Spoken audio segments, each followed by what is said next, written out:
Life, they say, without liberty is like a body without a spirit. And so on October the 20th, we celebrate our freedoms, however minimal or however big, wherever you are. Good morning. Welcome to the Morning Brief, your perfect day starter right here on Channels Television. I am Bukola Koka, and of course I'm here with my dependable Coyote. Hi, Coyote. Bukola, what do you want this morning? Your cooperation. Good morning, and welcome to your perfect day start of the Morning Brief. I'm Coyote Okikiola. Okay, you have my cooperation. What do you need me for? First, the weekend. I think it was quite an eventful weekend, both for sports lovers and people who keep in watch on what's happening outside the country. I'll start with sports so we can get that out of the way. Okay. It wasn't the very best of days for Remo Stars. Remo Stars lost 1-5 against Mamelodi Sundowns in that CAF championship match. Not the kind of results we're hoping for, particularly because there's always the rivalry at the national team level. So when it comes to club football as well, we try to flex some muscle. But Mamelodi Sundowns of South Africa said, we have 5 for you. And they gave us 5, and we returned by giving them 1. So that is what it is right now. It's okay. It's football, all right? We're not missing out on anything major on the one hand. And of course, for Liverpool and Manchester United as well, it wasn't the very best of days for Liverpool fans, or best of weekend, right? Losing 2-1 to Manchester United. So let's get out of the way, Bukola. That was a major highlight for sports lovers over the weekend. And not to forget that very bizarre robbery at the Louvre happened within minutes. But the French president, Emmanuel Macron, said that they will catch the robbers, almost like a scene out of the movie. So that also caught a lot of people's interest. It was an early morning, maybe not too early, around 9 a.m. robbery at the Louvre in France yesterday. So those were like the top 3 things that stuck out for me, Bukola, over the weekend. And indeed... Am I cooperating well enough? Well, we are cooperating, with the exception of the sports bit. With the exception of the sports bit, you are indeed cooperating. But, you know, the robbery at the Louvre was quite a shocking one. It's supposed to be one of the most guarded places, perhaps because of the worth of the value of the treasures that were found there. But back home, and more importantly, over the weekend, since we're talking about the weekend, northern leaders gathered to deliberate on the concern about insecurity in the country, to prefer solutions, both physical and spiritual, and that was quite instructive. More and more, it's emerging that leaders in the north are beginning to reflect on the challenges in that part of the country. Some have gathered together at the Northern Elders Forum to, chart a way forward through the Northern Investment Summit, and it's quite instructive. But more importantly, we must also begin to demand accountability from the subnationals, not just in the north now, in every part of the country, because insecurity in one part of the country also affects the other part of the country, as we're beginning to see even further down in the north central when you consider what is happening in Kwara. So we must begin to ask questions about increase in FAC allocation, how it is being expended in areas like insecurity. We must ask questions of security vote allocated to, the executives. How is it being expended? It's not enough to accept the explanation that we hear time and again that security, though the governors are chief security officers, they are not in control of the levers of security and all of that. We must ask questions and demand more accountability. So it was quite instructive that more and more elders in the north are beginning to consider the state of development in the north as unsatisfactory and, of course, reflect on the way forward. But today is October the 20th, and it is the anniversary of the hashtag Endsars protest. Coyote, where were you on October the 20th, 2020?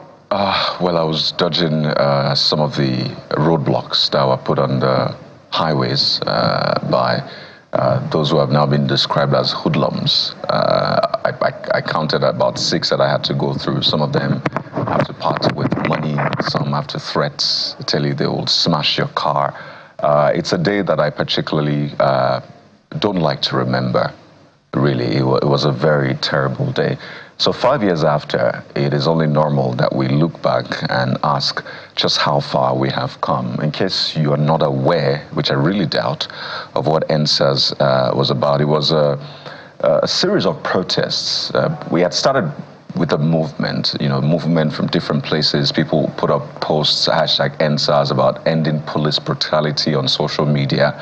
A lot of people were sharing experiences. So this movement sort of came together and became mass protests against police brutality in Nigeria during October 2020, yes, the year of COVID.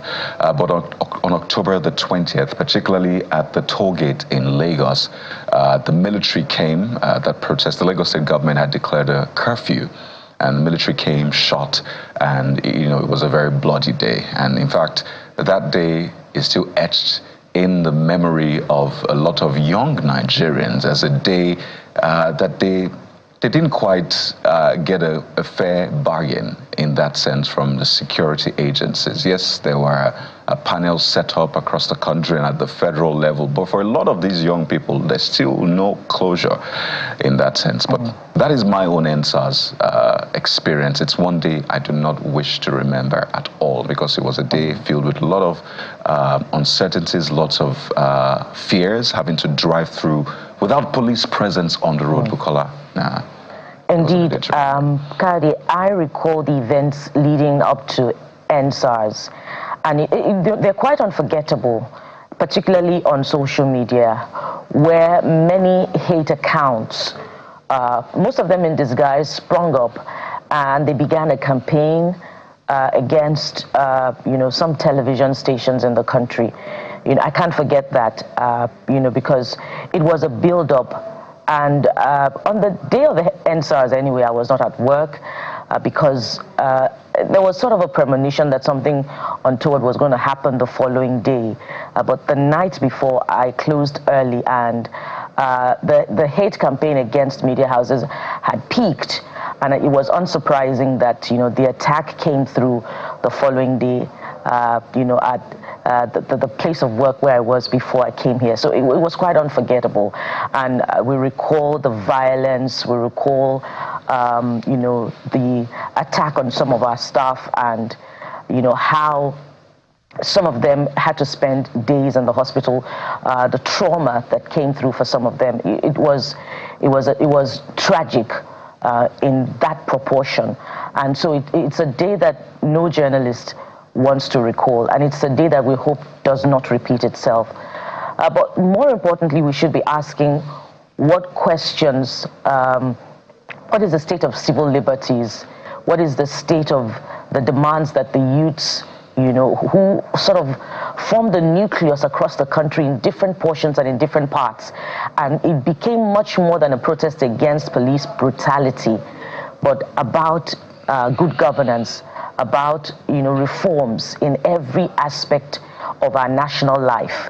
So are we still at that point where civil liberties are still being stifled, the civic space, civil liberties are still being stifled, the civic space is still unhealthy, youths who sit in a part of their room and put out criticism against government are attacked on the Cybercrime Act. Those are the questions that seem not to have, left us scared. And, the reforms that we're asking for as far as policing is concerned, I doubt very much that, those reforms have come through when you consider the level of violence that is still being perpetrated in other parts of the country. So today is not, and that's why I started off talking about freedoms. Today is not just a day for, those who paid the ultimate price on October the 20th, 2020 should be talking about, but a day that the elected and appointed should reflect upon and ask that indeed the promises made to transform Nigeria, have they come through? Because that was at the heart of the Endsars protest, Coyote. Indeed, there was a 545 demands, immediate release of arrested protesters, justice for deceased victims of police brutality, and appropriate compensation. There was setting up of independent bodies to oversee the investigation, prosecution of all reports of police misconduct. There was psychological evaluation and retraining to be confirmed by an independent body for all disbanded SARS officers. And the fifth demand by the protesters was increased police salaries so that they are adequately compensated and rewarded for protecting lives. The government has said time and again that it has, they fulfilled those demands, majority of those demands. But the last two, particularly when it comes to welfare, that came to fore just some months ago. And it's quite interesting that today there's meant to be another protest, which, well, the court and the security agencies have said, well, do not go ahead with this protest. But this protest is for something else. It's for the release of Nnamdi Kanu. And I must say that this, about some hours ago, the American Embassy, that's the U.S. Embassy, issued a security alert for potential demonstrations, saying that there's going to be a protest and asking the citizens to stay away from certain areas in the nation's capital, Abuja. So it shows you just how events in Nigeria have a ripple effect across the country. This protest is being championed by Omoyele Sowore, whom we will get to speak to on the program today. So as we remember a major protest that played out 5 years ago, it looks like we may be bracing up for yet another protest today, but it's still unclear what will play out, reading the messages from the police, the NSCDC, and the courts as well. But today, October the 20th, is always going to be a major day, and that will set the tone for the conversations we will have on the program this morning. So stay with us. It's going to be a ride back in history and, of course, what is happening in the present as we look forward to the future as well. But how are the dailies reporting all of the big stories? We'll find out in a moment. Stay with us.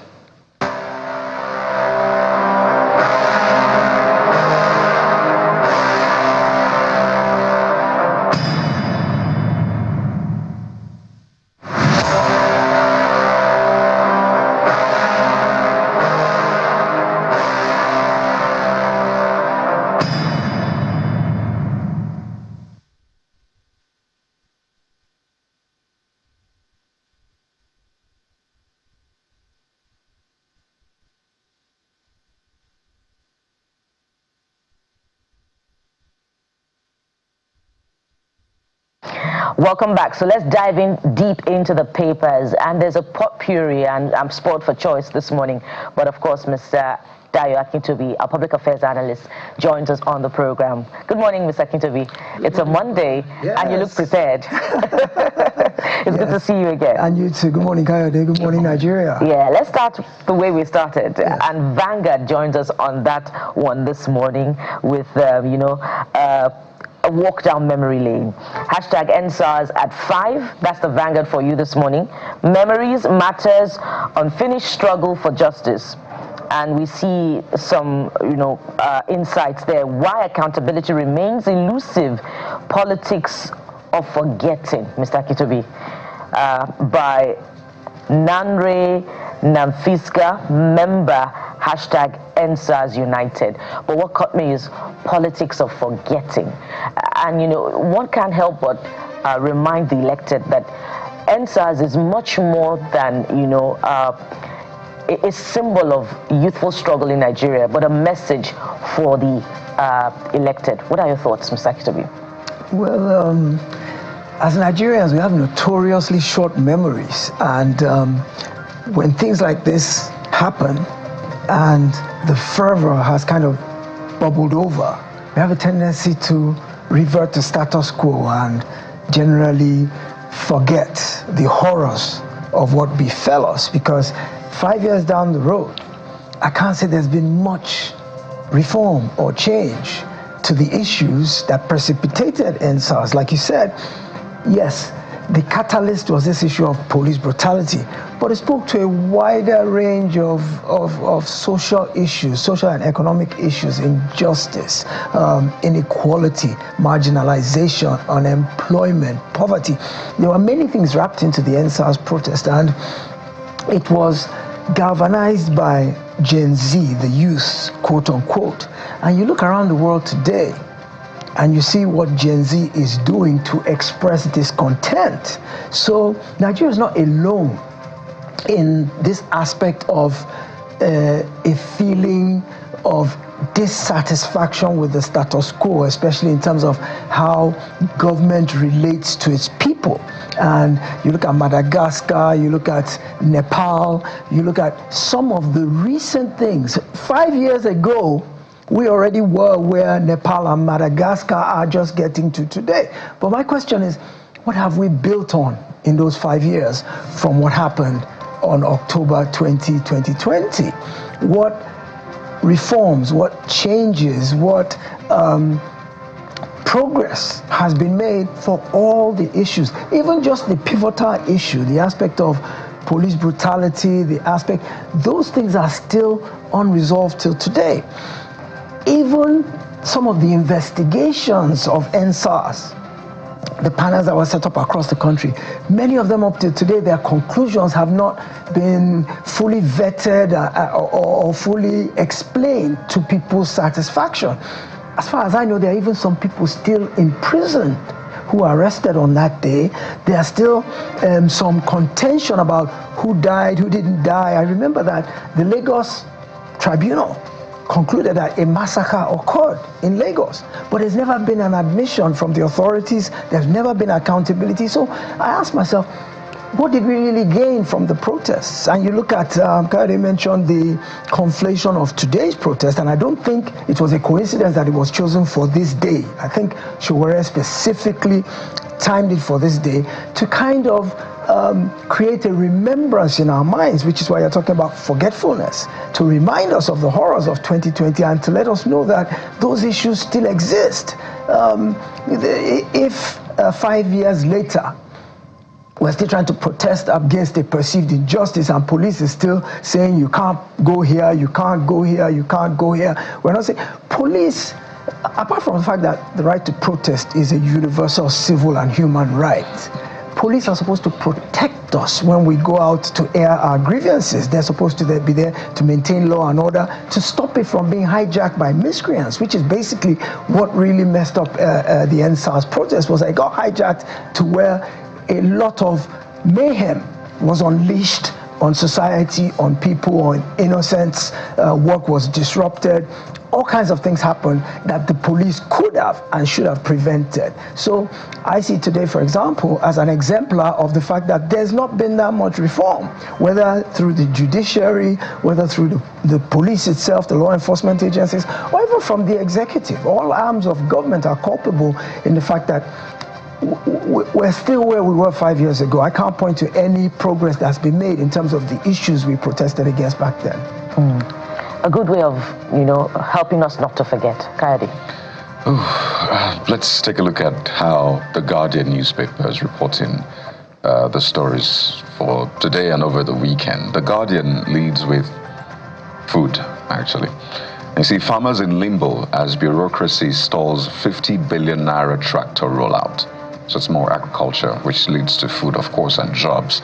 And there are pictures of tractors on the front page. So this 50 billion naira tractor rollout had been announced. I think the president made an announcement at some point.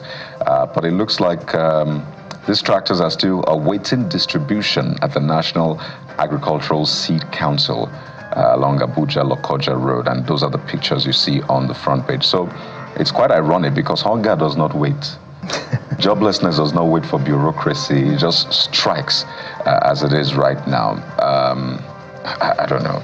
Can there be any explanation for this? Well, I remember when the rollout of the tractors was announced, there was a lot of hoopla, a lot of media attention. The president and I think a foreign partner who was responsible for procurement, they came, they cut the ribbons. Nigerians were all elated, believing that, okay, this is the beginning of the end of our woes in terms of food. If we have so many tractors, that's going to be distributed to farmers, whether they're paying for them instrumentally or something, but at least it will enhance our agricultural capability.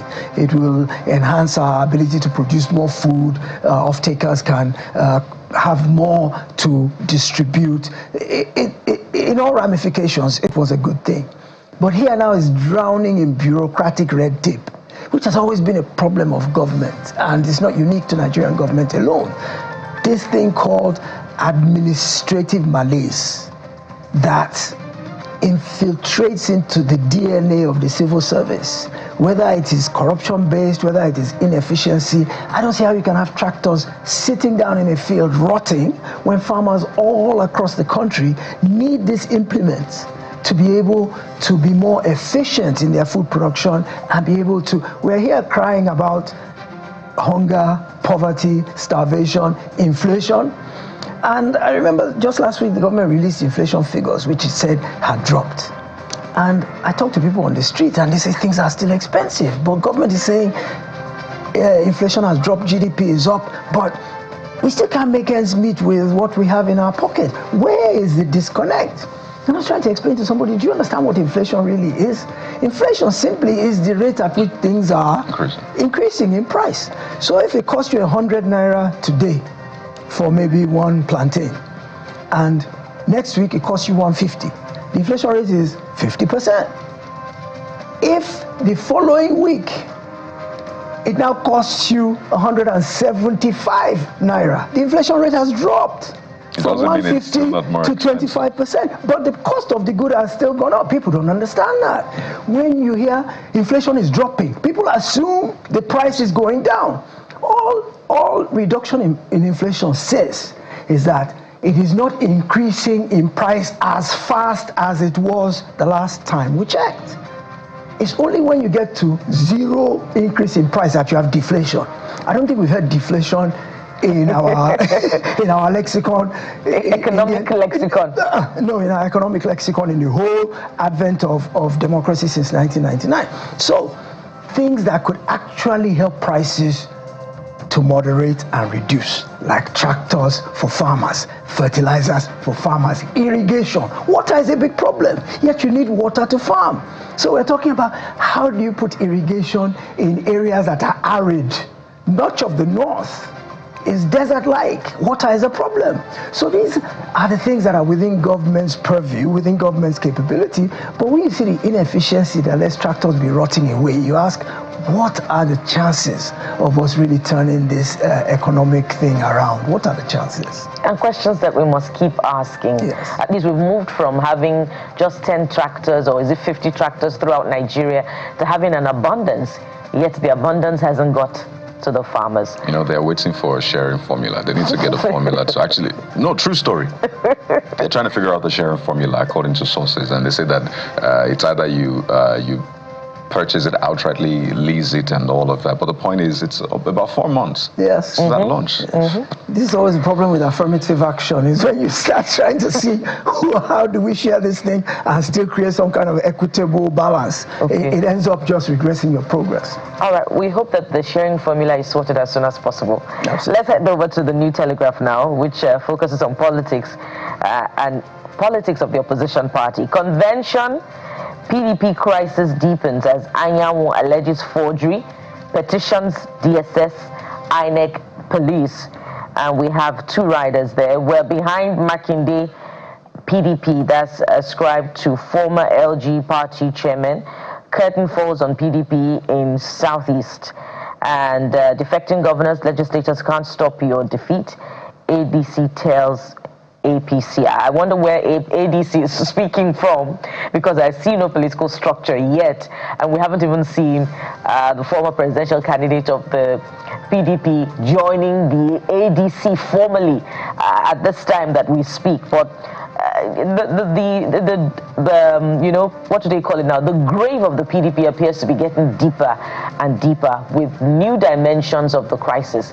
But they appear unruffled, Mr. Akitobi. The PDP, for all intents and purposes, seems to be a sinking ship, and I'm not sure that it can be saved the way things are going. The nucleus of the party is so fractured that to resurrect it, or it's on life support, and to bring it back seems to be an onerous task that I'm not sure anybody can do. You look at this issue of the convention. Basically, it's just two power blocks within the party struggling among themselves for who is going to run the party, who is going to be in charge. I think Governor Wike is on one side. I think Governor Makinde is on another side, and people have lined up behind each of them, and they're warring with each other. The latest what came over the weekend was the issue of this convention. This convention planned for November in Oyo State is supposed to be a make or break. That's where they're going to have the elections for all their, because even their current exco, they're all acting. The current chairman of the party is an acting chairman.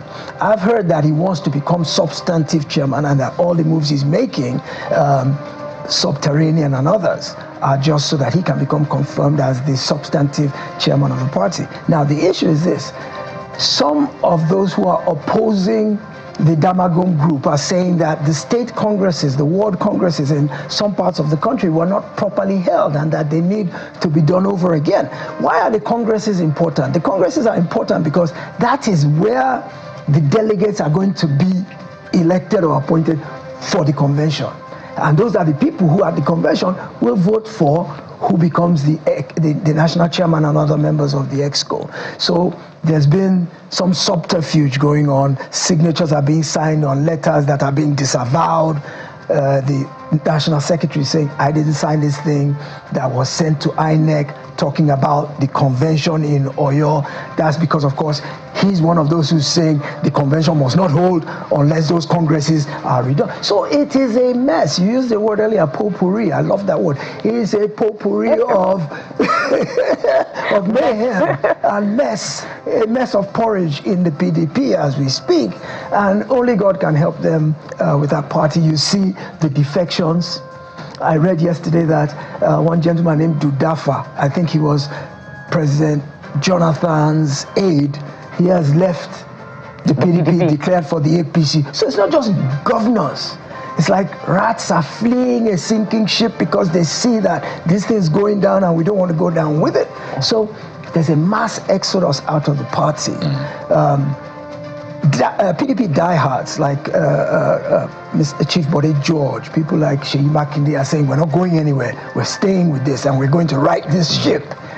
But you look at it and you see all of the things happening and you wonder, is it not over for the PDP, who just a mere 22 years ago was calling itself the largest party in Africa and it would rule for 60 years? So maybe sometimes arrogance seems to create a fall in people. Maybe they got too arrogant in believing in their own supremacy, their invincibility, and the fact that they were omniscient, omnipresent, and it's just come back to bite them in the behind, really. And I wish PDP all the best, because I do agree that we need a formidable opposition. And as you said, the ADC hasn't actually completely structured itself yet to be able to stand up as a proper opposition. We have various aspects of the ADC speaking here and there, but there's no corporate message or corporate value statement from the ADC that makes us be able to take them as a proper opposition. So I really hope the PDP can restructure itself, get its act together, because they still have 8 governors. They still have members of the House of Reps. They still have senators. So for now, they're still the most viable opposition, which is critical for democracy. Well, even those in coma can still come back to life. Absolutely. Right? That's why I said life support. It doesn't mean it's dead yet. Okay, I see what's going on here. I see. Well, it's very interesting in the case of the PDP. You look at the ADC, yes, right, and you expect, because ADC had said some people were coming into its fold. Yes. They were quite bullish and, expect the big fish. I'm not sure what term, I don't know if it was big fish or the heavyweights. One of the terms was used, but at this moment, what we're seeing is the emptying of the PDP, yes, into the other parties. Even as you mentioned, the former vice president is almost like he's in a political wilderness now. He's left Egypt, but he hasn't gotten to the promised land just yet. So it's the promised land, the ADC or wherever it is. Seyi Makinde is really not a diehard PDP person, because he was an AMPP, went to PDP, went to SDP, then PDP. So I'm sure we must commend him, I must say, for actually staying with the PDP at this time, because he's not one of those that were in the PDP and stayed all the way. He left at some point when he didn't get a ticket. Yes, indeed. But it's just very interesting, the PDP. We can talk about PDP all the way, but let's go to Abuja. The Abuja Inquirer is next, and the Free Nnamdi Kanu protest is how the Abuja Inquirer leads. You see Abuja braces for showdown. I had mentioned earlier on that the American embassy issued a a notice to citizens that you should avoid some places. Yeah. There's been a court order that says, yes, you can protest, but avoid these areas, right? So you see heavy security deployment, civil servants face transportation chaos. On October the 20th, Mr. Akintobi, I've spoken to that maybe that is deliberate to leverage the day. But let me just reiterate the story that trended last week. FG, maths, English remain compulsory for all level students. Is this a downer for those who had said, oh, well, I don't need math again for arts? Well, for me, what I got out of that was the fact that our current administration has a penchant for releasing policies and then coming back to clarify, which creates massive confusion. Last week, the same director in the Ministry of Education came out and said, you no longer need math and English. And everybody was rejoicing that if you are not... Or math for arts. Yeah. If you don't need math for arts. And everybody was rejoicing. Same lady came out a few days ago and said, no, I didn't say that. I didn't say that. I didn't say you don't have to take it. I just said you don't have to have a credit in it, but you still have to take math. And when I saw the thing come out initially, I thought, where is the reasoning of our educators? But isn't it the same thing, really? You can sit for the exam. Yes. But you don't have to put all your effort in it because we don't need you to get a credit in it, unlike English and other relevant courses. So isn't it the same thing, just implied? Well, here's the thing. If you don't have to take it in the exam, then you needn't have gone through it in school.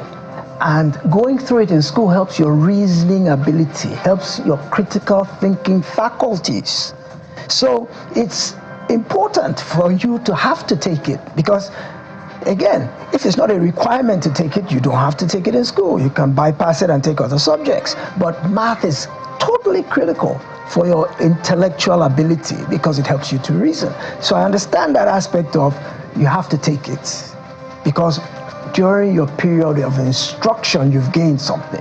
For the years you were in primary and secondary school taking math, even if you didn't pass. Bottom line is, examinations may not be a true barometer of capability because some people get nervous, some people, get anxious, can't study for various reasons. But as long as the key elements of instruction have served your purpose in terms of your reasoning capability, then even if you don't pass the exam, you've still matured and developed in critical thinking. So I'm happier that they've clarified, but I'm horrified that here's another policy that they didn't get right in the first instance. Look at, we were still arguing or debating this issue of the pardon list. They've now come back after and said, we're reviewing that. Now there's this WAEC math. They've come back, we're reviewing that. Why don't we get it right before we announce? Why don't we do all of the due diligence and make sure that it is an ironclad, well thought out policy as opposed to just something spontaneous, a knee-jerk reaction, we put it out there, then we have to recall it. I think this administration's communication apparatus needs to do better. Absolutely. Well, I wish that, the policy came through some 20-something years ago. So maths was not your strong point. It wasn't my strong point at all. So let's head over to this Nigerian newspaper that focuses even on education yet again. But NEL Fund is the subject this time. NEL Fund Varsities Exploit Loan Scheme hike school fees. It's as if we can't talk enough about this. Experts warn of policy sabotage, urge the government to tie eligibility to fee transparency. And we had this conversation with, the MD of NEL Fund just last week, and we spoke about the concern that universities are taking advantage of this season of funds availability to the students to increase school fees. Well, there was a promise to look into it, but it wasn't quite clear-cut. So is it a foregone conclusion that we have entered this era of hiking school fees as a result of the NEL Fund loan scheme? And again, it's as if what you just talked about is coming through. Did the government think this through, all of the ramifications, the implications that could come through as a result of the loan before it went ahead? Shouldn't there have been checks?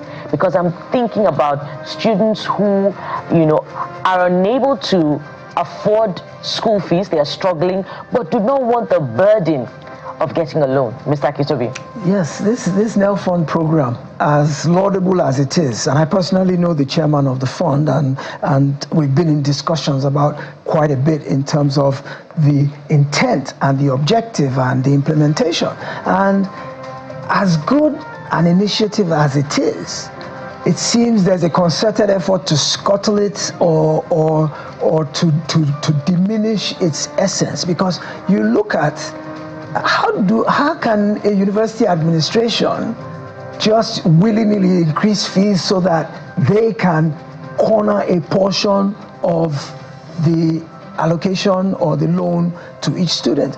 I was always already concerned about the fact that there's a burden of repayment.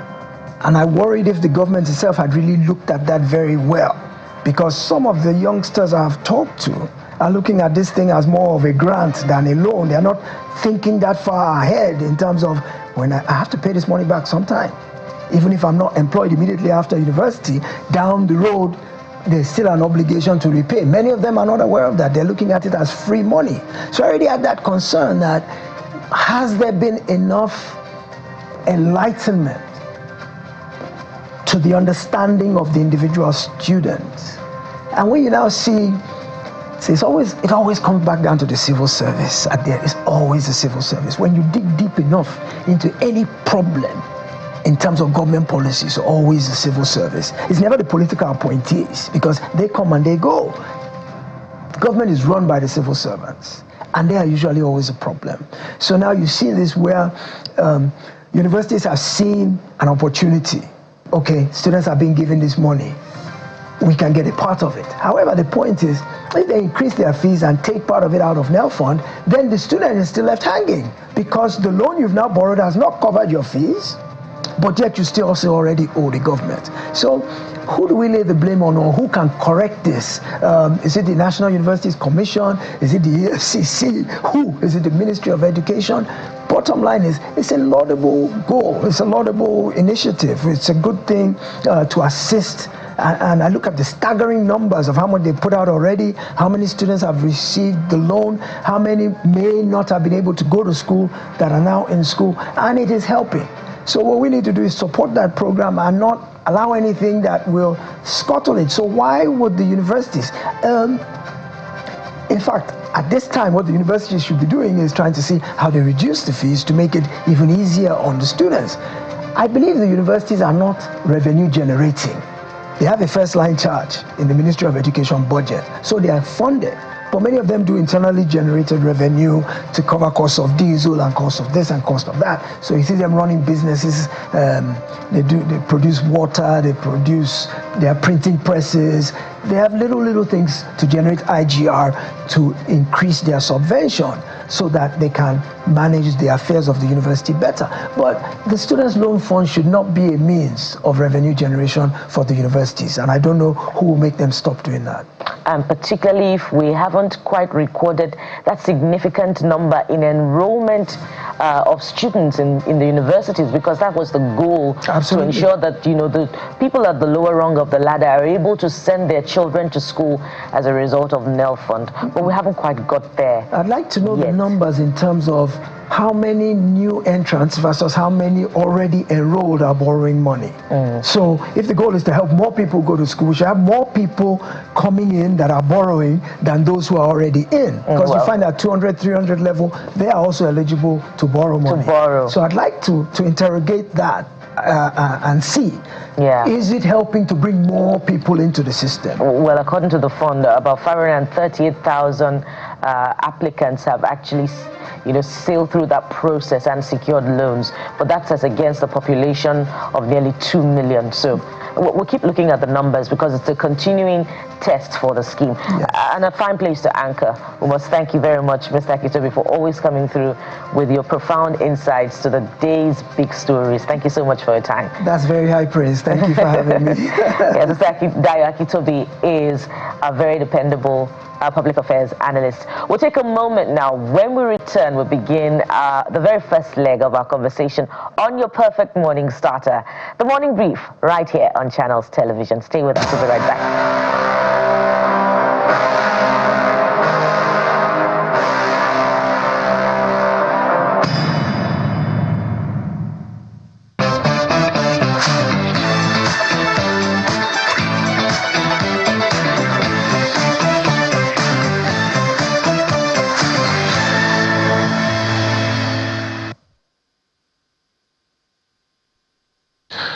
Well, we keep our eyes on what is playing out in the nation's capital, Abuja, with the planned protests today, as we also look back on the Endsars protests from October the 20th, 2020. So while we'll be giving you updates, particularly from different areas in the nation's capital, Abuja, bearing in mind the court's order asking that, well, yes, the protests can hold, but not in certain, areas that are very important, the places like Aso Villa, the National Assembly, and the rest. But we'll be speaking eventually with one of the leaders of the protest, Mr. Moyele Sowore, who's expected to join us on the program today. But let's talk about the economy. Lots of numbers came out in the past few days. Inflation figures came out, and in spite of that, a lot of people have said, well, I don't quite understand these inflation figures. It shows that inflation is reducing from 20.1 to it has reduced even below 20, but I'm not feeling it in my pocket. And of course, the projections for GDP growth, the IMF, the IMF data as well for the fastest growing economy. Anyway, let's put all of this together as we're joined on the program by Professor Kenny Faye, developmental economist, joins us virtually on the program. Good morning, Prof. Welcome to the program. Morning. It's been long. I've not spoken to you for a very long time. Well, indeed it has, but I've been keeping track of your work as well. And we had to bring you on the program, Prof, this morning to quickly speak to issues around the economy. The inflation figures came out, and it looks like the more inflation figures come out and we see a drop, the more people suspect some sort of hanky-panky. They keep wondering, what does inflation really mean? Because I see that it is dropping, but I don't quite feel it in my pocket. So it's either one of these things or a combination of all of them. Either the calculation is wrong, someone is not calculating the right thing, or they're calculating one thing and I am measuring something else entirely, or something is just wrong somewhere. So, Prof, how do you explain to the average Nigerian this inflation matter? Well, let me take them together, because what has happened is that we have a historic moment where the World Bank came out with their report, IMF came out with their report, NESG did their something, and then MBS put out their inflation and GDP figures, all of them at the same time. They raised two critical issues: the quality of the GDP growth rates, the quality of the inflation figures. These are two major issues that they raise. Let's come from GDP growth. Now, if you break it down, there are big questions about the inclusivity of the growth you see. You are getting 4.2%, but that growth is not inclusive.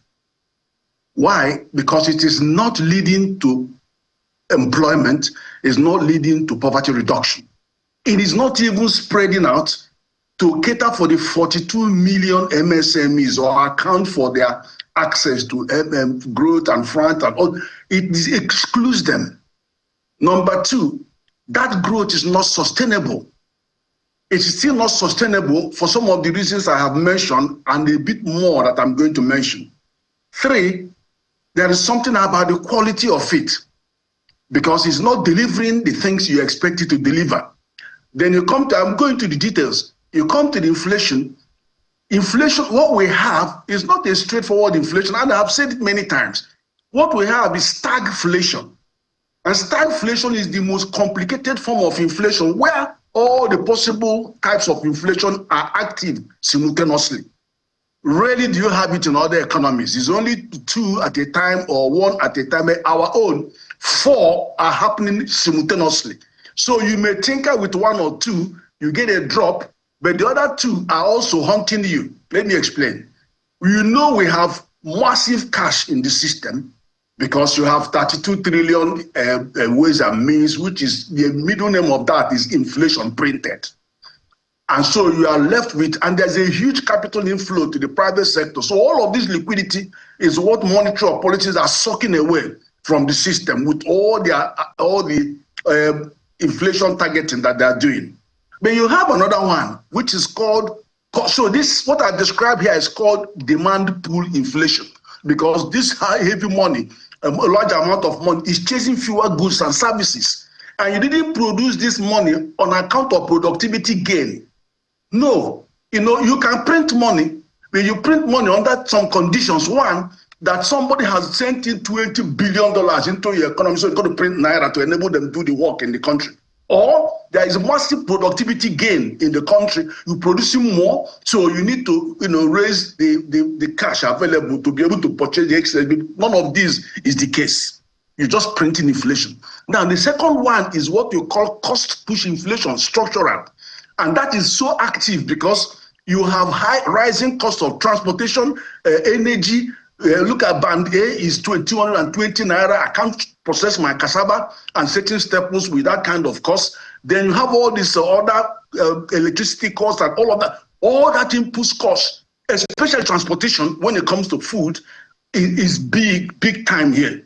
Of course, you have insecurity that also takes a big toll on all other factors of production. Now you have the third one, which is imported inflation.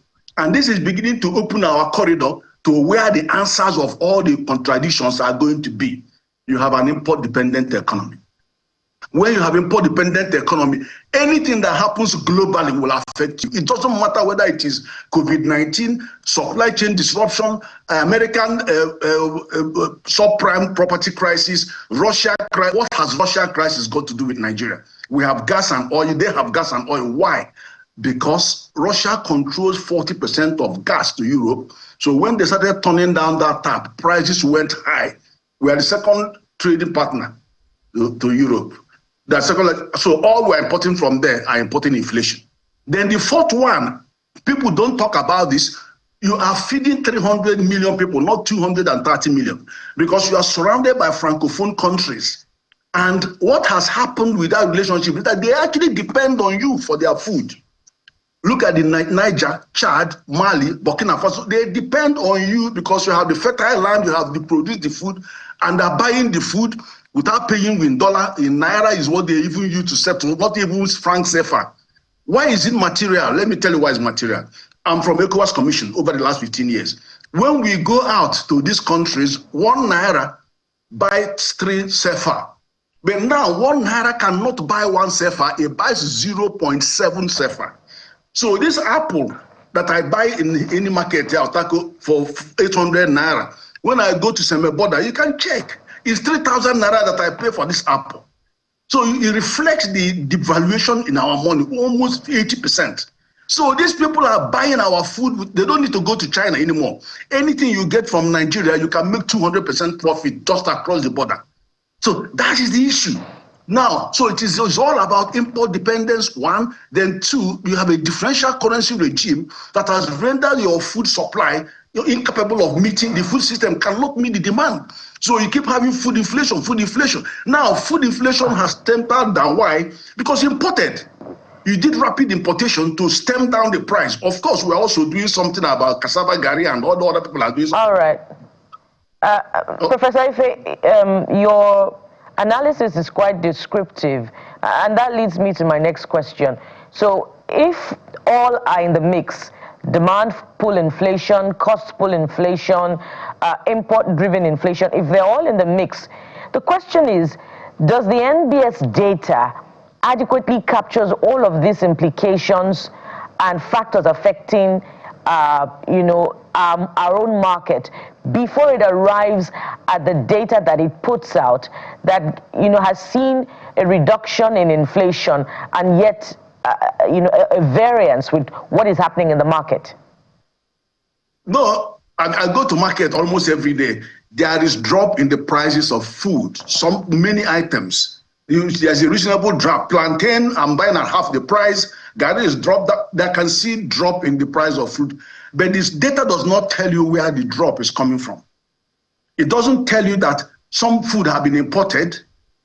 Okay, it doesn't tell you that, okay, we now have a policy of 30% value addition, mandatory value addition. That is going to affect border trade, cross-border trade. So we are now going to begin to restrict the outflow of raw material unless 30%. So, but it won't tell you where it is coming from. It wouldn't tell you the profile of all the 4 different inflations I mentioned. So you are still going to see some drop. And tomorrow now you can have a quick rise and it still won't tell you. It only tell you that there is a rise, but it won't tell you the quality of it and whereabouts it comes from. Just as the GDP tells you. Now the GDP figure is the one that really, really hurts because if you look at the two reports, all of them were hammering on fiscal efficiency. Now, fiscal efficiency is not equal to raising revenue. That you have achieved your target in September of 36 trillion naira does not make you fiscally efficient. That, look, let me give you 2 examples. If you look at the trade facilitation, WTO says 15% of our trade is lost to trade facilitation, lack of trade facilitation. Nigeria's import and export is $120 billion. Can you imagine that $18 billion of that money is lost because of lack of trade facilitation? Who pays that bill? Private sector. Can government raise 18 billion in tax revenue in the border? No, they won't. What are the consequences? Nigerian traders go to Cotonou to buy their goods and bring them through the porous border. They go to Lament. They are moving away because we have not implemented the national single window that guarantees 24-hour clearance. They are taking 2 weeks, paying for trailer. Come on. So they are voting with their feet. So now that is one. The second one is what else can you actually do with the borrowing that you are doing? The borrowing is not fiscally efficient because it is borrowed outside the law. The law is Fiscal Responsibility Act 2007 that tells you what you can borrow, why you can borrow, how the tenure of the borrowing, the economic test that you have to meet. Because you are missing on those, then you are borrowing, the money you are borrowing is not efficient. If I have 2 minutes, I can give you an example. The law says borrow only for capital expenditure and human resource development, only long-term borrowing, 10 to 30 years, only for short concessionary loans, just under 3%. When you borrow at 3% for 20 years and you are going to go to Euro bond to take at 10% dollar and then use it to finance 1 year, 2 years to finance a long-term borrowing, that is a mismatch. That is a mismatch. And then when you don't submit this borrowing to the test, the law says carry out cost-benefit analysis. That law wants you to look at economic importance. They look at all that when you are borrowing. I don't see those. I keep asking for those 10 years, they won't give you. So that means that the borrowing that you are doing is fiscally not responsible because you cannot borrow money to pay salaries or to pay for conditional cash transfer. You can't. There are things that we are banned from borrowing under the law, but you are doing those. Now, I told World Bank time and time, stop lending money for purposes of conditional transfer. Let's use our cash. Give us your grant. So now they now come in their third recommendation. They now recommended it now in their third recommendation that government should expand safety net, but using their own internal generated revenue. These are the fiscal inefficiencies that are causing the distortion that we are getting in the GDP figures. All right. Before we lose sight of the conversation, you also mentioned earlier that there's also an element of importation that has been done, which has impacted on the price of food. We know that there was supposed to be a 3-month window of exemption of tariff for importation of food that never came through. So where did you get your own information about importation, and what has been imported that has significantly impacted on the price of food? Do your homework. It's not something that I will give you the number. Do your but that's why you are here, Prof. That's why you are here. It's part of the homework. I have far more incisive data to discuss with you on the quality of your GDP growth and the inflation figure that you have. Let's not chase shadow. There are far more critical things on the horizon that we're going to deal with.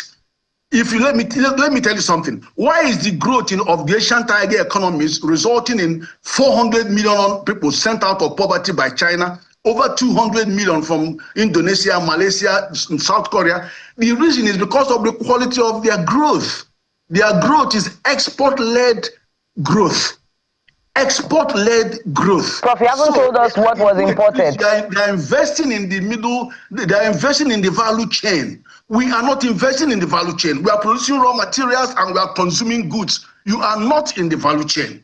You are producing cocoa, palm oil, everything, but you are not in the value chain that actually adds value. So that's why you are, so consequently you are importing those things. You give them raw material, you import finished goods. You are not in the value chain. If you are in any of these two or both of them, you will be losing your jobs. Because what you are doing is that you're exporting your jobs and you are importing poverty. That is exactly what it means. So we need to go for export-led growth backed with industrialization, and then make sure that all the macroeconomic parameters, all the 6 macroeconomic policies point at industrialization, starting with fiscal policy, monetary policy, trade policy, industrial policy, investment policy. They all have to point at industrialization in a way that we have never talked about it before. Prof, you still haven't told us what was imported. You haven't told us what was imported, but we're going to have to make progress now if you would not provide that information. Let's get to the exclusion of Nigeria from IMF's assessment on the back of it, the spring meetings that have just been concluded, that lists Rwanda, Uganda, Benin Republic, Ethiopia as fastest growing economies on the continent. Help us understand the exclusion of Nigeria despite, 2 quarters of consecutive economic growth recorded. No, if you look at the numbers that they posted for them, we didn't break into that line. The number, just looking at their own numbers, quite different from our own number, because our own number, their projection for us was 3.9%, which was even below the threshold of those ones that they know the number. But the reality is that what our NBS quoted is 4.2. So they didn't take it into account. But as I said to you, these are numbers. In fact, by the end of the year, we could actually increase to about 4.5 to even 5 or 4.6 or so. But that is academic. It is academic because they too are revising our figure, but nowhere near what our own NBS is giving us. So it's not something I'm losing sleep with. What I'm going to have to tackle is why is it that the so-called 4.2 growth does not lead to any, in fact, more people are going into poverty. More people are not getting jobs because of the quality of the growth and because of the import dependency and because of the fact that, see, all the indices are positive. You see, all the macroeconomic indicators are positive and convergent. All of them. If you look at trade surplus, look at the growth, look at the forex, all of them are positive, even balance of payment. But these macroeconomic indicators are necessary, but not sufficient conditions to lift people out of poverty, to give people employment, to generate the kind of sustainable and a growth that you need to drive the economy. That is the summary of what is going on. So let's not move the argument in any other direction than to focus on what will change the status quo. These numbers are important. When I spoke at NESG, I said to them, Africa continental free is an opportunity. Please keep trading services apart because they are doing well without government support. All we need from government is go and sort out regulation with them so that they can move into Africa well. After all, the banks are there, everyone is there. All of them are moving, they're all in Africa. Focus on trading goods because Nigeria does not have any good to trade in Africa. You are not going to carry your raw material to African countries. That is the problem. So that's where you have to interrogate because that is where you're exporting your jobs. That's where you're getting poorer and poorer. And that's why your GDP cannot keep up. Today is 400, today to 250, it's going up and down just because of this same reason. So why do you think government policy is not translating into the requisite foreign direct investment that will retain those jobs at home through physical investment and translate into economic transformation? What is missing in government policy at home? Because they have been promised investment through Mr. President's marketing of Nigeria, but we're yet to see it. Good question. You can have foreign direct investment but it may not necessarily result in local employment. Let me give you an example. 80% of the manufacturing capacity in Nigeria are dependent on imported raw material. So that was why central bank was the center, the epicenter of Forex, because manufacturers are asking them for money. And when the new administration came and sanitized the sector and pushed this away into the free market, they started packing their bags and going to Ghana. They can go. Do you understand? So you better understand the under. So, and then secondly, when you call GDP, please always remember that there are 4 indicators, 4 pillars of GDP. Any of those or 2 of them can give you growth, but may not be all the 4. One is household consumption, 78% of GDP. What you consume, because that increases, this is aggregate demand going up, GDP goes up.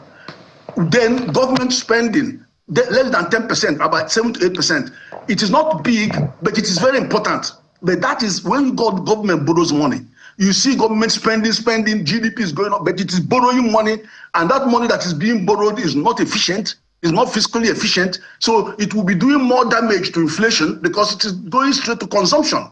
But then GDP is going up. Then the other 2 are balance of payment, thank God, is now positive. It was even $6.8 billion. The other, they used to be negative, and 6.2% of our GDP. So that is positive, is going up. Good news. But the 4th one is investment from private sector. Now, from January, the new tax reform will help them because they can keep not only 25 but 50 million, so they can save more jobs, they can create more jobs, and there will be more in aggregate output. GDP goes up. So always look at those 4 variables and say which ones are actually making you get a big number. It is not investment that is giving you the number. It is not domestic consumption of output. Government production is going up, and government is not directing that consumption to helping manufacturers buy their goods through trade policy. So let's connect the dots, and you can understand why this thing seems confusing to everybody, but it's very, very clear if you look at the detail. All right. Detail that's behind it. All right, and thank you for helping us understand all of the figures. And we're going to keep our eyes on the numbers, particularly as we expect another inflation figure for the month of October. Professor Ken Ife is a development economist. Thank you for coming through on this conversation. Thank you for having me. We'll take a moment now, and when we return, we'll begin our conversation on the 5th anniversary of the #Endsars protest. How far so far? Stay with us, we'll be right back.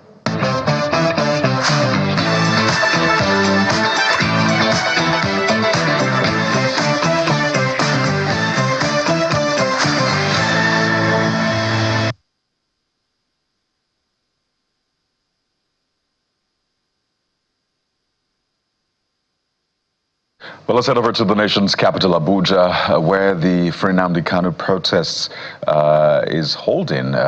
We have images now from Abuja. You can see the presidential candidate and publisher of Sahara Reporters, Mr. Omoyele Sowore, protesting with some people earlier today, this morning actually. And you can see the heavy security presence right there in the nation's capital, Abuja.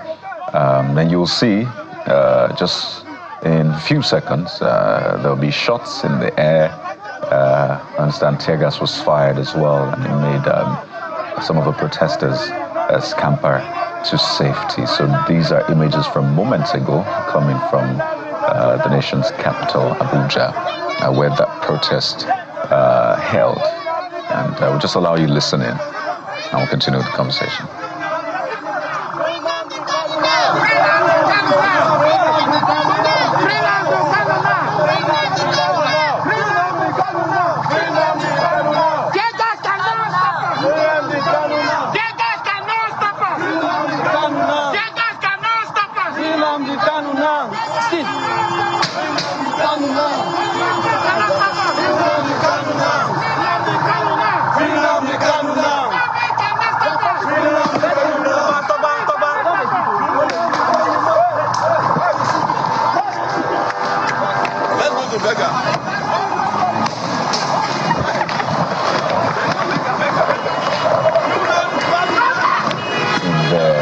Abuja. But we're joined right now by Mr.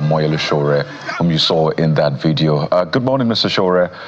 Can you walk us through where did that happen and what exactly played out there? Well, we were starting the protest at in front of the Transcorp Hotel, and this huge contingent of police came, army, civil defense, and we started telling them that we're not their enemies. It's not about them. And suddenly, from nowhere, they started shooting at us, tear gas. There were some live bullets fired, but luckily enough, I don't think anybody was hit with a live bullet. But they were just shooting all around us.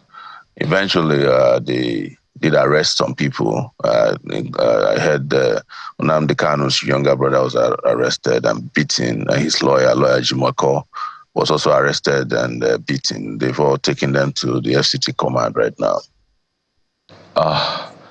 Can you walk us through what exactly was did you have a conversation? Did they approach you and say, I was you cannot actually protest here? I was talking to them. They didn't particularly have any leadership. There were about 10 trucks, some of them gun trucks, that arrived at the same time as soon as we started the protest, and people were coming around. So there was no provocation on our part. Like we had promised, it was an orderly protest. It was peaceful, but it was an unprovoked attack from the police force and, I would say, combined team of security people in the city.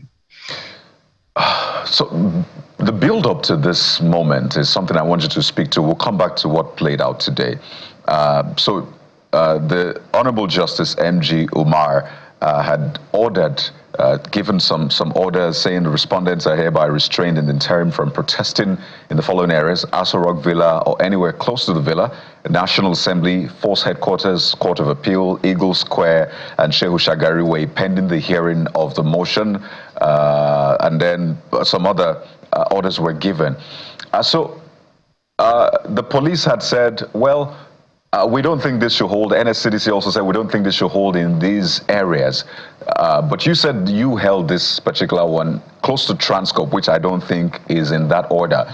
What did you expect from security operatives? Were they meant to give you protection or sort of ensure that the protest is lawful or at least doesn't break the peace? What was your expectation from the security operatives? Well, not only did we plan this as a peaceful protest, we actually had the lawyer inform them, even though it is our constitutional right not to inform the police, not to take permission from the police to protest.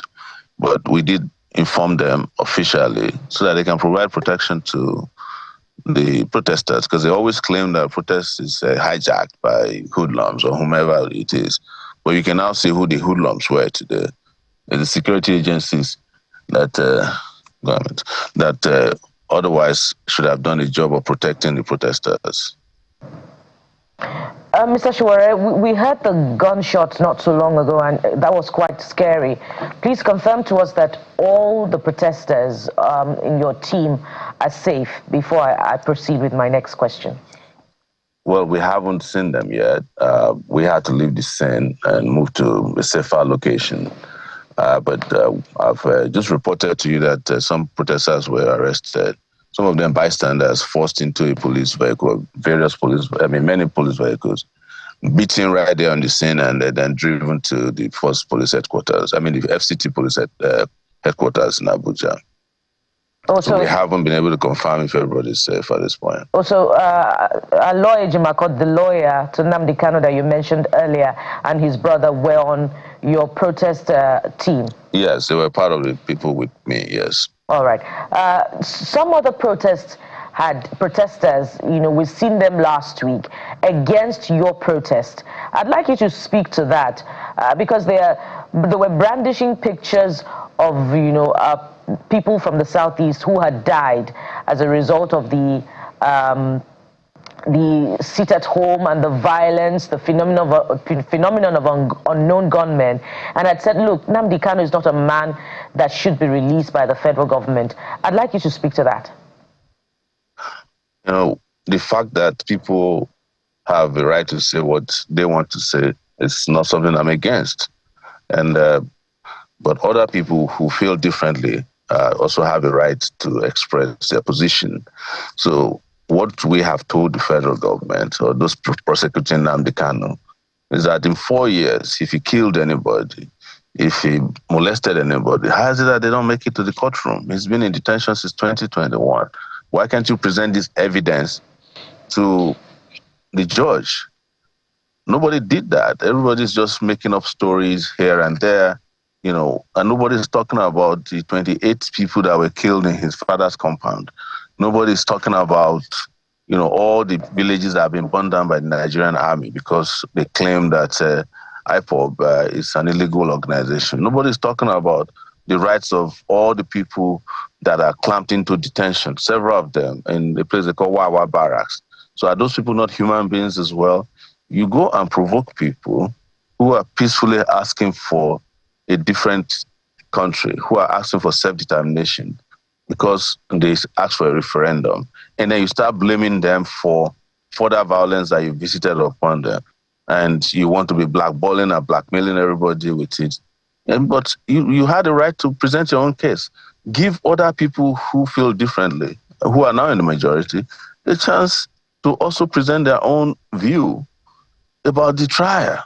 We see a sham trial here, and you're talking about people who went and printed some pictures, and nobody's talking about what the federal government has done in terms of the killings in the Southeast, the violation of human rights, the violation of the dignity of members of an organization that is merely calling for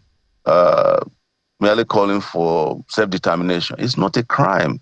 So I'm not here to debate that. We are here to debate fair and just trial of a person who's been in detention for over, it's been in and out of detention for over 10 years. You haven't been able to put any of this evidence in court. No one has ever convicted him of one. I was even charged at the point with Nnamdi Kanu that Nnamdi Kanu and I killed policemen in the Southeast. I've never been to the Southeast with Nnamdi Kanu before. So you should know where all of this propaganda is coming from. But Mr. Sowore, can we discountenance the fact that in the last couple of years, the police in the Southeast have arrested criminals, some of whom, have been caught to have identified with IPOB. Hence that concern that there's a criminal element in the agitation for self-determination in the Southeast. Listen, the police told you they arrested somebody who is a criminal, who's a member of IPOB. This same policeman did not present to you the ID card they got from the guy who says it's IPOB. You can just go and arrest somebody who is a criminal, claim he's IPOB, and then you take him to a special detention center in Wawa Barracks, and you have not been able to try him. I know of a couple, husband and wife, that were tagged IPOB. They have been in Wawa Barracks for almost 3 years. Their children have scattered. Their home has been, given away, and people thought they have died. These are things that the policemen in our country are doing. That's what the DSS has been doing. And you give a veneer of credibility to it by calling them criminals you don't even know. You can't believe what the police is telling you. You can't take it on the face value that the police is not lying, because they do it to me. They arrest me for crimes I never knew anything about. I told you just now that in 2020, the Nigerian government went and charged me with Nnamdi Kanu for killing policemen in the Southeast. Never been to the Southeast with Nnamdi Kanu, although the trial was never conducted. There was no arraignment. But that was what they made up. They make up all kinds of stories because they are victimizing an entire region in the country. They are tarring them as bad people, and that is what led to the civil war in the first place. So it looks to me that Nigerian state has not concluded the civil war. They have just, turned the civil war from an active stage to a cold war. So, and to come on TV and start repeating things that nobody has ever verified is not what I'm here to debate with you. What I'm telling you is that you have a trial. You have all this evidence of killings by the person you're trying. Take it to court. Present it to the world. But you cannot tell me that in 4 years, since 2021, that Nnamdi Kanu was kidnapped and brought to Nigeria from Kenya. You haven't been able to present such an evidence of grievous offenses against him. Right. Just go there and ask for adjournment after spending 500 million naira from the DSS security budget every court session. Well, Mr. Sowore, so I want us to speak to the court process because it's also important. And you have been in court time and again, so either defend yourself sometimes to even seek some sort of reparation. So there's a court process ongoing now, the Federal High Court. And just some days ago, the NMA gave some sort of testimony saying he's fit to stand trial. And the trial judge, in fact, adjourned till October the 23rd, said that well, he, being the defendant, has from the 23rd to the 30th to present the case and all of that. In fact, even granted his counsel permission to have a meeting with him outside of a DSS facility. I think that will happen on the 22nd, if I'm correct, between 9 a.m. and 12 noon. The point here is there's a court process ongoing, and he's going to also have his side heard from the 23rd up until the 30th. So why not allow the court process take its course? As I said earlier on, you've also been in court. In fact, you've commended some of the court orders that favored you, some of them regarding this process. So why not allow that court process go through? There was a court process that started in 2021 after Nnamdi Kanu was extraordinary rendition from Kenya. The court process started from the Federal High Court as well.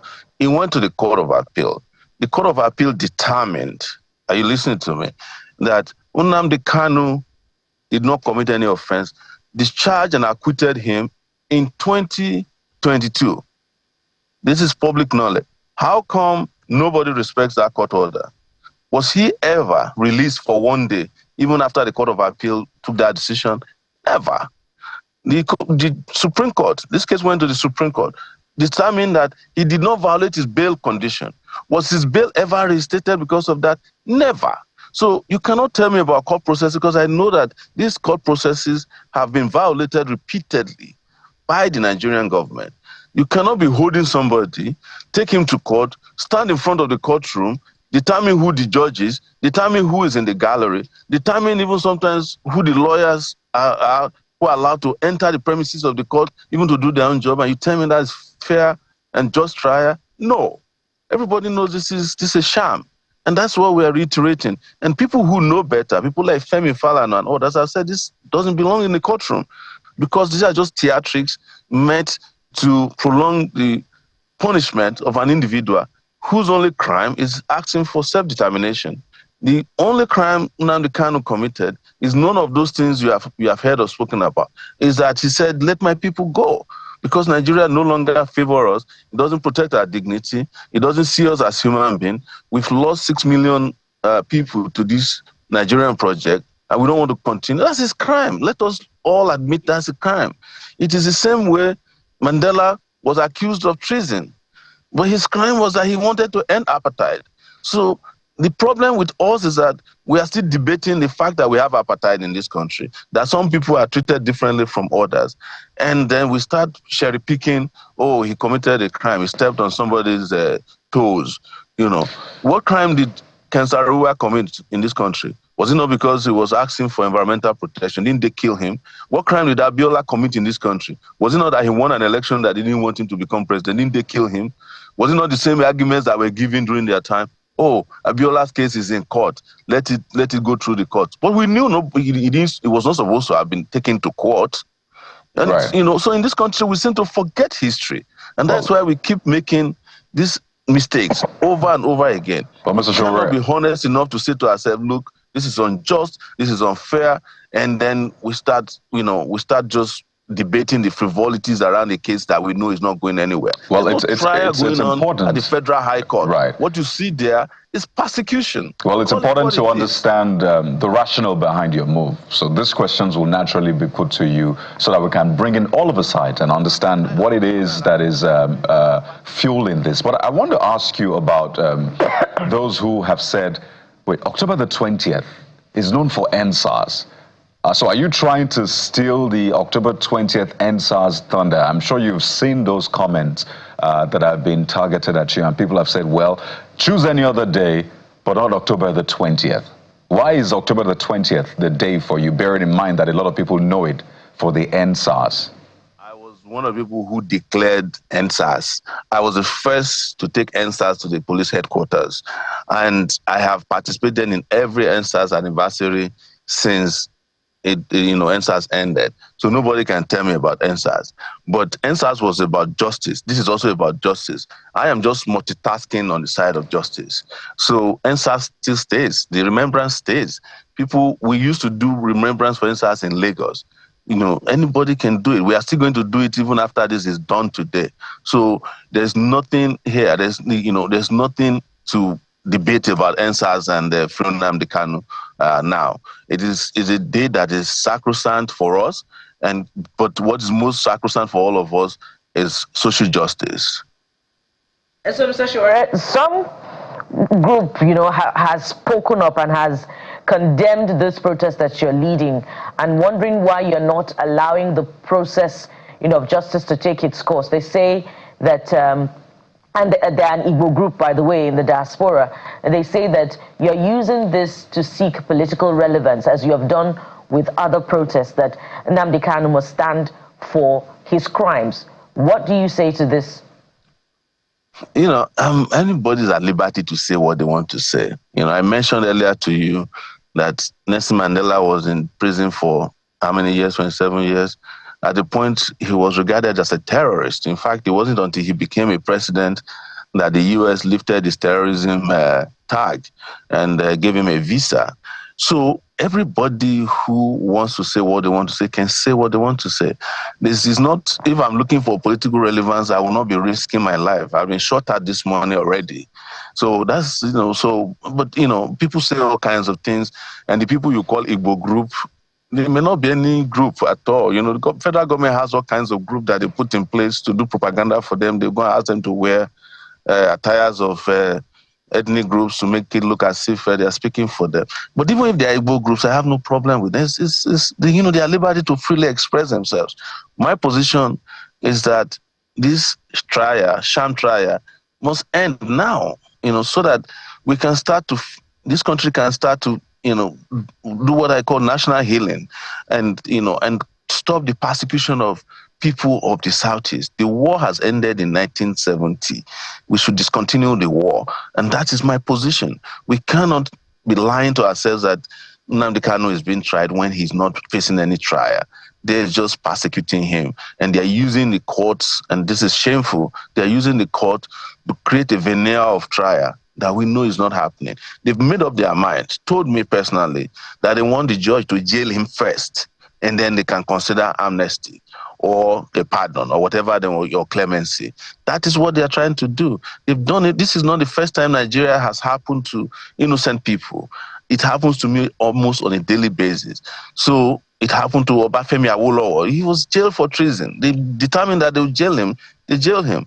But in history, everybody knows that he was innocent. So I'm very sure that in a few days or hours, we will find out that this is a disgraceful chapter of our country's history. It's just sad that we don't have people who are honest enough, who are willing and, principled enough to take principled positions in the majority. That's the problem we have. Some visuals of you now as you were scampering to safety earlier on, and that's why you said you had been shot at today. Yes. And the situation in the nation's capital, in some parts, we understand police have barricaded all the roads leading to the Federal Secretariat and the 3am zone in Abuja. We also hear that all access roads to the Unity Fountain, which is a takeoff point of protests, have been blocked. Security operatives are denying access to motorists and pedestrians. Fully armed security operatives are also on patrol. I have two questions for you. It's like a double-edged question. And I mean, those are the images coming through live. The barricade by security operatives. So whether you're on foot or you're driving, you are not granted access. Are you still going out today to continue that protest, or you're stepping back? Yes, we are going to continue the protest, yes. Okay. Secondly, seeing what is playing out right now, coming off all of the rumors around the planned coup, some arrest, of course, the military authorities had said no, the arrest was not related to that. It would seem that there's a lot right now on this government's plate, from optics to interpretation of what is playing out. by Nigeria, or by Nigerians rather. What do you make of all of this that this government has to deal with, and how do you expect it to carry itself? You know, if there are rumors that there was a coup and the federal government said there's no coup, who do you believe? Well, we know that something happened, and they have admitted that much, because you don't just, you saw their ridiculous position that the soldiers, 16 of them that were arrested because they repeatedly failed promotion exam. I've never heard anybody who was arrested for failing promotion exams. But that's how those issues are couched. It is not my job. I wasn't the one who was selected to be in power. They are the ones who say they want to govern Nigeria. If they are misgoverning Nigeria, Nigerians are complaining, and they refuse to carry themselves in a way that respects the rights of Nigerian people like they're doing to us today, I can tell you that they have more coming their way. I'm not the only person who is unhappy with them. A lot of people are unhappy. Nigerians are unhappy with the government. But, normally, if it was a legitimate government, when people are unhappy, you reach them halfway, you talk to them, you respect their rights, you explain what is going on. You don't shoot at them. But that's what they're doing. That's what they're doing. And you don't jail people, and you don't do sham trials if you want to become, if you want people to believe that you have a lot on your plates. But apparently, they don't have a lot on their plates, because they're all about, self-protection and self-preservation. Mr. Sowore, the military in the last couple of years has had to dispel rumors of a coup. This is not the first time, although this last time it was your medium, Sahara Reporters, that reported it. Can you give us a sense of what you think is playing out? Is it something that we should discountenance since the military has dispelled it, or does it give us a sense of what is particularly playing out, perhaps in the thinking of the, top ranks of the military? There's no way I can speak for the military, but what I can say is to speak for myself, that I don't support military rule. It doesn't matter how it is couched. It doesn't matter how nice they come. I do not want the military to come back to power in Nigeria. That's a position I took a long time ago when we were fighting the military, because I know the military guys, they are not better than the civilians. And I still feel like, elections, if they are credible, are better than, military rule. So, and the military rulers who are going to take over power are going to also want to organize elections. This time around, maybe want to be the ones contesting unopposed. So I'm not the one who wrote the story. I don't write for Sahara Reporters anymore, and I always tell this to journalists that the individuals who found or who established these media companies not necessarily know what is happening in those media companies. I'm sure the founder of your company probably don't know that you're talking to me. Maybe he does. Bola Tinubu himself, who is president of Nigeria today, has several media companies. You don't ask him, how did you, what was the last time he wrote for The Nation or TVC, all those radio stations that are owned by him across Nigeria. But what I can say is that I trust that the platform is credible, and I will believe Sahara Reporters more than I believe Nigerian military. Mr. Sowore, we have to thank you for your time. We understand that you're in a safe space now, but you've said you're going out again today to continue the protest. Yeah. And you've also told us the solution is to release Nnamdi Kanu, not to shoot at me. It won't stop the agitation. Right. Are you sure who shot? Was it the police, the army, NSCDC? It was the people that started shooting were policemen. I saw them. I was chatting them to not provoke us, and then they opened fire. Yeah. All right. Did they shoot in the air? We've seen soldiers. Was it a shot in the air, or was it targeted at anybody? Was it in the air?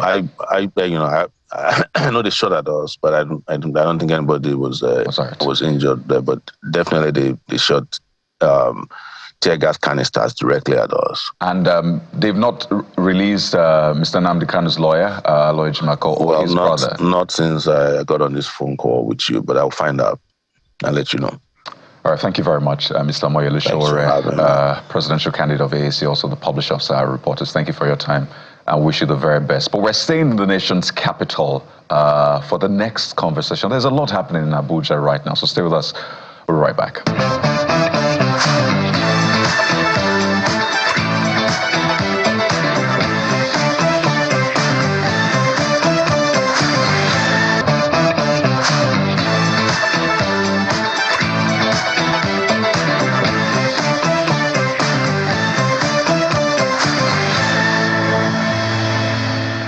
welcome back. Now, this next subject is just as important, and it's about a group of women who some 14 years ago got a 30-year lease, according to the report, for a space in Abuja known as Green Space, which by sheer effort, collective effort, they transformed by themselves into, a sort of tourist attraction, a comfort place for people to come and relax, and they established businesses.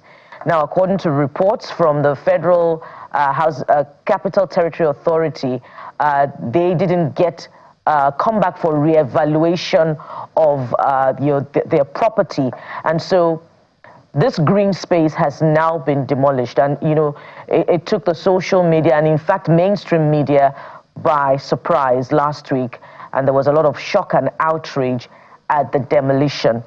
So you've seen pictures of the green space, of what it was before and now after the demolition. Now the women join us on the program this morning from our Abuja studio. Let's welcome Chisom Ume, a legal practitioner and women's rights advocate. We also have Progress Okuk. She's founder, creative director in Kaiser Women, social justice and public governance advocate. Both women join us from our Abuja studio. Thank you so much, ladies, for joining us on the morning brief. Thank you. Good morning. Good morning. Thank you for having us here. So I'm going to start with Progress. I'd like you to take us through, the securing of this property, how it all started before what happened last year. I believe the report about the concerns for demolition began last year, but take us through the very beginning. Help us understand how Green Space came about. Okay, thank you very much. I will allow Chisom take on that question. She has a better background knowledge on that. Okay, Chisom, please go ahead. Okay, thank you very much. So our first letter of allocation was given to us in 2002. And then every time there's a change in administration, they'll tell you, oh, come for a re-verification exercise. So I must state that this is not the first time that we've been asked to come for re-verification, and then we've shown I need to state that clearly, that at no point did they tell us to come for re-verification or revaluation, and then we failed to show up. We actually have our letter that we sent, and it was acknowledged by the Department of Parks and Recreation on the 2nd of September. That's the application for vetting and verification of documents. So in 2007, we got a new letter of intent by the Abuja Metropolitan Management Agency, and we have our letter of intent and then the deed of sublease agreement we entered with the same agency. It's a department under the FCT administration, And then one of the main objectives was that we should develop the fallow green area for outdoor activities, park events, and it's a designated green area. It's an area that has been mapped out to permanently be a green area. There are other green areas where you say, oh, they are on a road trail, they're on the rail lines. Those have temporary allocations. Ours is designated permanently to be a green area for outdoor events, recreation, barbecue, and snack spots. This is our document here. And we came together as women after we had carried out due diligence on all of these documentations. We came together. Whenever I talk about this, I begin to shake because the trauma is. We came together and we started building and creating this spawn forts for people. We were very intentional about the activities we were carrying out there. You have the first, one of the first oldest Thai restaurants there. You have one of the first paint and sip studios there. You have all of this there, and it's being pushed and founded by women, And so when earlier this year we got the same notification that they wanted us to, in fact, there's a news press briefing on that where the director of development control, Mr. Galadima, stated that they wanted to cancel all green areas and revoke it solely because some areas had violated their terms of agreement and that they needed to go through a vetting process and, you know, they will reallocate this places back to people who they had not flouted. We went ahead and went through the verification processes. I had stated this initially. And we have paid all our ground rents, we've paid all the statutory fees, we made our payments to the Abuja Municipal Council area, we make our fees to these agencies, still working under the FCTA, and we pay our taxes, we try as much as possible to ensure that we are on the side of the good side of the law, you know. And then so when this publication came out by Galadima that they wanted to revoke these places because some persons had violated, we didn't even think that we were in that category. We have not converted our purpose to residential buildings or any of that. We have maintained that place as a park and recreation, and that's what was in our letter of intent and our sublease agreement that we entered into with the administration. Now, when they came on the 22nd of September to paste our letter of revocation, we thought it was applicable to every person. It's something that was being done to every person. And shockingly, whilst we were carrying out our own personal investigations and following our file, we realized that even before we had an opportunity to appear before the vetting committee, this same place that we've legitimately occupied for over a decade had been reallocated to a one-month-old company. A one-month-old company, Abuja City Company Limited.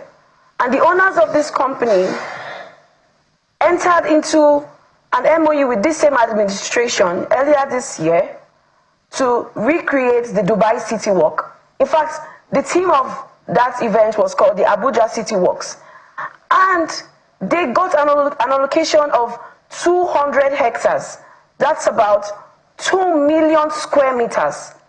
And one of their objectives was to create jobs, to create an ecosystem that attracts tourists, to put Abuja in the spotlights, and as well become a competitor for Lagos. We are doing the same thing in a small scale. They have 2 million square meters.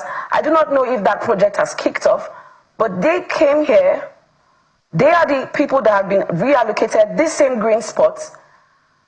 And then through the devices of the same administration that's to preserve this greeneries, this green area, and started cutting down our trees, bringing down the efforts of women who they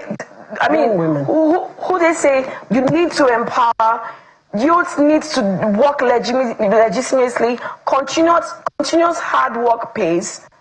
And what do we get for it in return? We're not giving any grants to develop this place.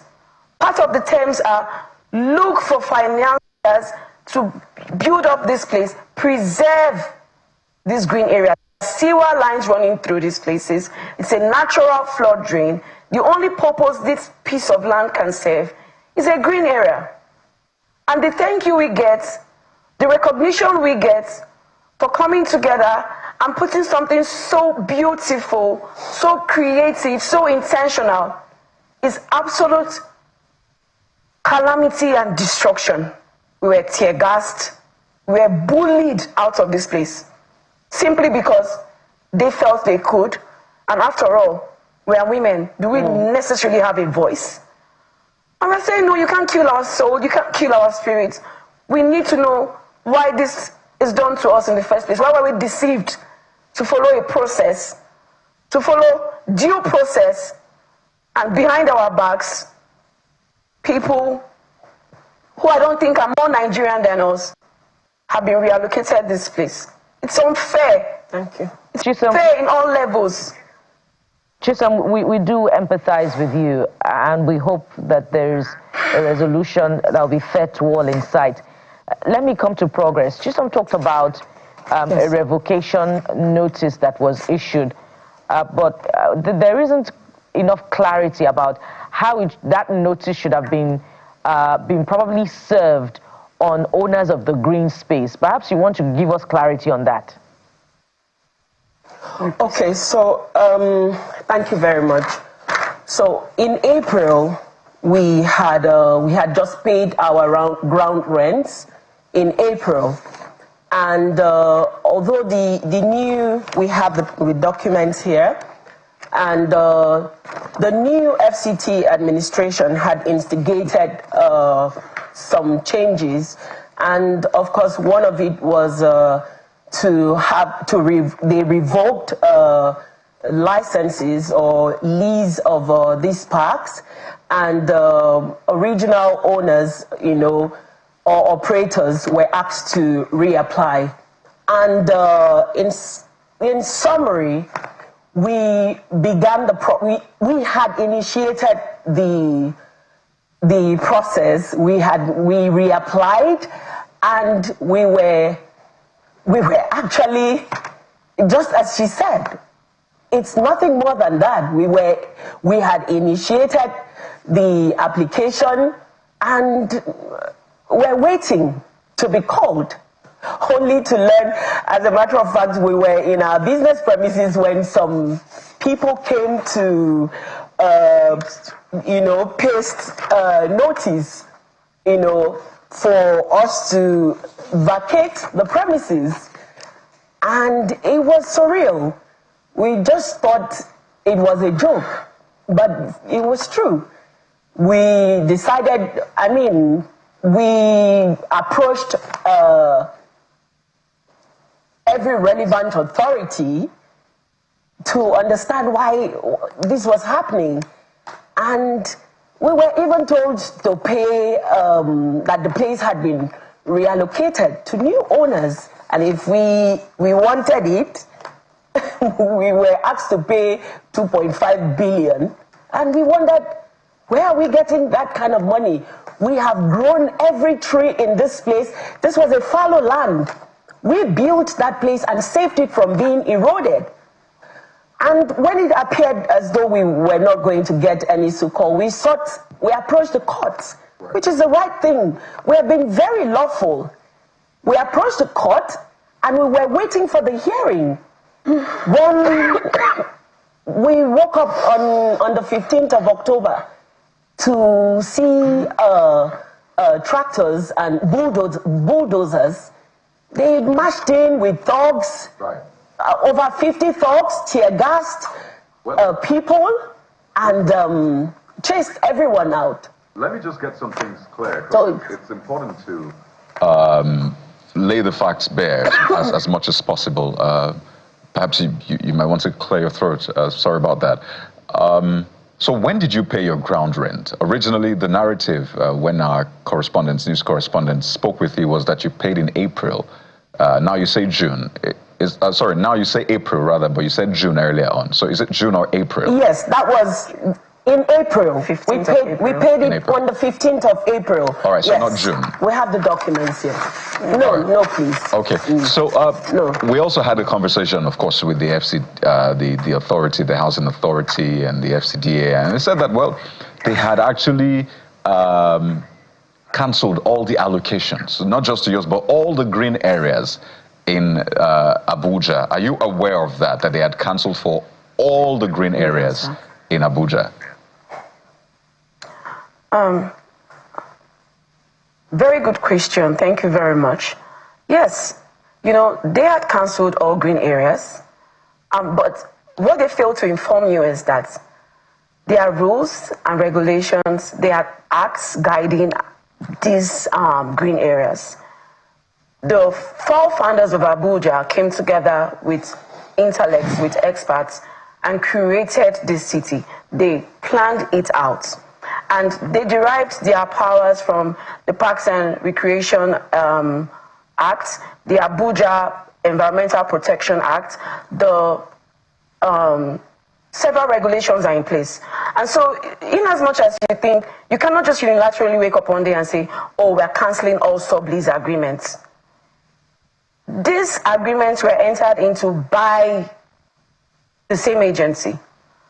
And so that's the exact reason why we approached the courts, to interpret the actions they had taken and to seek, declaratory reliefs. It's not enough to say you've cancelled a place.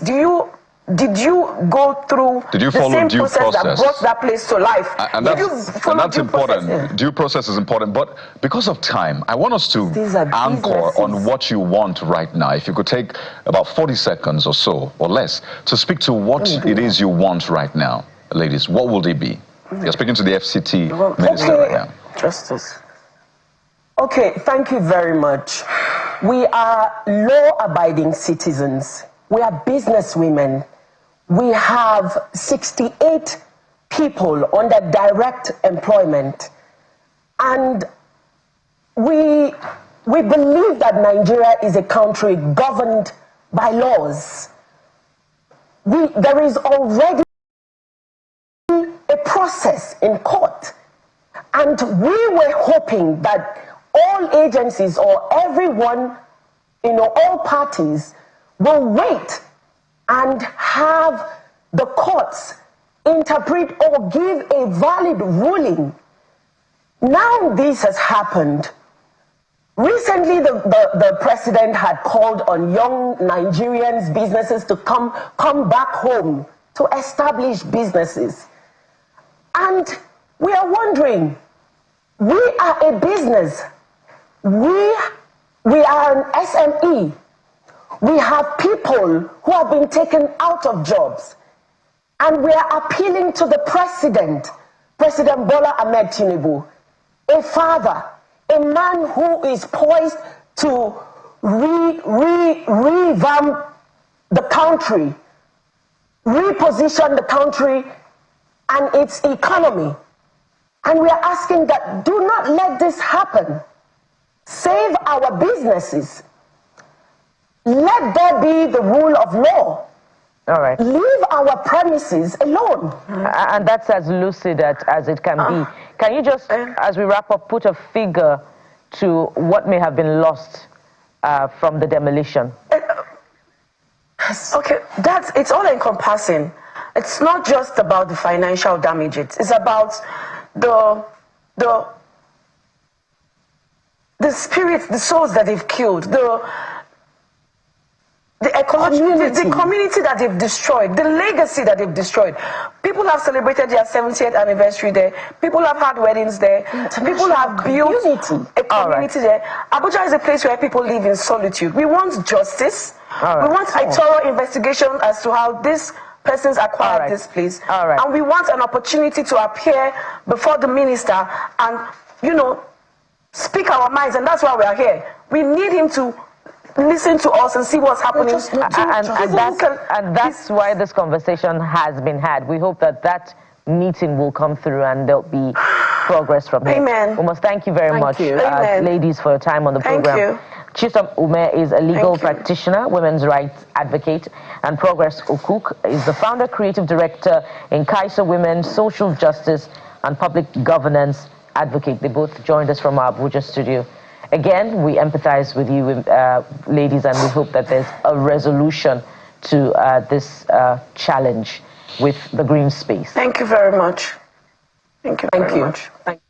All right, we're still keeping our eyes on what is playing out in Abuja with the protest, the Free Nnamdi Kanu protest. I'll be giving you minute-by-minute updates today on the program. But thank you for being a part. I'm Kayode Okikilujo. Have a great day ahead. And Sunrise Daily is up next, so stay with Channels Television. I am Bukola Sota. Bye for now.